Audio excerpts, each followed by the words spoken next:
oui, c'est la moins pire des solutions qui a été choisie par le tribunal et elle a été présentée comme telle par le président, qui a bien expliqué que cette solution n'était pas idéale du tout. Il a clairement dit que l'option qu'aurait pu prendre le tribunal, c'était de rejeter les deux offres. Ils ont préféré donner la chance au dossier qui était le plus acceptable pour plusieurs raisons. Il est plus acceptable d'abord parce que le tribunal considère que le fait que deux actionnaires s'engagent financièrement à un niveau plutôt élevé et donne plus de gages d'avenir que d'avoir un pool d'actionnaires un peu saupoudré avec des montants moindres. Ce pool d'actionnaires finalement n'a pas convaincu le tribunal, semble-t-il. Et puis l'autre raison évidemment dont on a déjà bien assez parlé, c'était le côté socialement inacceptable de l'offre de Alfred Champagne, et le tribunal en a pris acte et l'a constaté comme nous, on ne peut pas faire de journal sans journaliste et c'était éliminatoire pour le dossier IC Perotto. Bien évidemment, c'est toute la question qui se pose et qu'on a immédiatement évoquée avec nos collègues en Assemblée Générale. Donc la décision qui est prise, c'est qu'on va discuter tous ensemble en fin de matinée de la suite qu'on donne à tout ça. Il est hors de question qu'on se sépare dès aujourd'hui en deux groupes, entre ceux qui restent dans le projet Média Capital et ceux qui sortent parce qu'ils ne sont pas dans les critères. Pour nous, le match n'est pas terminé, il y a encore beaucoup de choses à discuter. Il faut augmenter la jauge, il faut reprendre des professionnels, il faut se mettre en état de marche d'avoir un journal pérenne, il faut faire remonter dans le navire un certain nombre de personnels et on est tout à fait prêt à en discuter avec ce pool d'actionnaires. Et on va définir tous ensemble les modalités de ce dialogue qu'on va ouvrir dans les prochaines heures, les prochains jours avec le pool d'actionnaires retenu. On a une vision claire de l'actionnariat du projet Média Capital depuis un certain temps, contrairement à l'autre d'ailleurs. Donc on ne saura jamais finalement qui étaient les co-investisseurs, ça restera un mystère, à moins que maintenant ils veuillent bien le dire. Mais en tout cas, dans le projet Média Capital, les deux co-investisseurs sont messieurs Jean-Jacques Dijoux à 70% et monsieur Jean-Pierre Lallemand à 30%.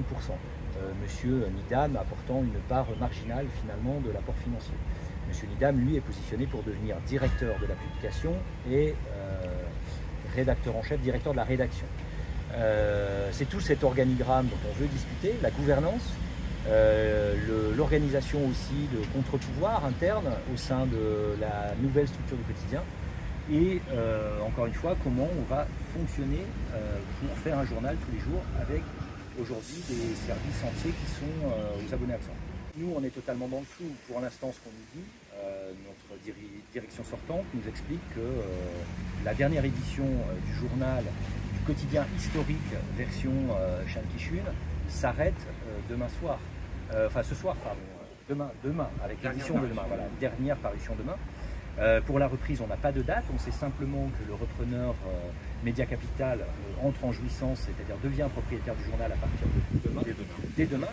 Donc après, c'est lui qui va devoir nous expliquer son calendrier, comment il compte relancer un journal. Ce qu'on a compris, en tout cas du discours de M. Nidam, c'est que lui souhaite une reprise de parution, ou en tout cas un délai de carence le plus court possible. Mais encore une fois, on ne reprendra pas la parution à n'importe quelle condition. Il faut que les moyens matériels et humains soient là. Nous, jusqu'à preuve du contraire, on rend la totalité de notre matériel à l'entreprise demain, c'est-à-dire nos ordinateurs, nos téléphones, nos bips. Donc il va falloir nous expliquer les modalités de la reprise, encore une fois, et c'est quelque chose, je le dis tout de suite, qu'on compte discuter avec le pool de repreneurs.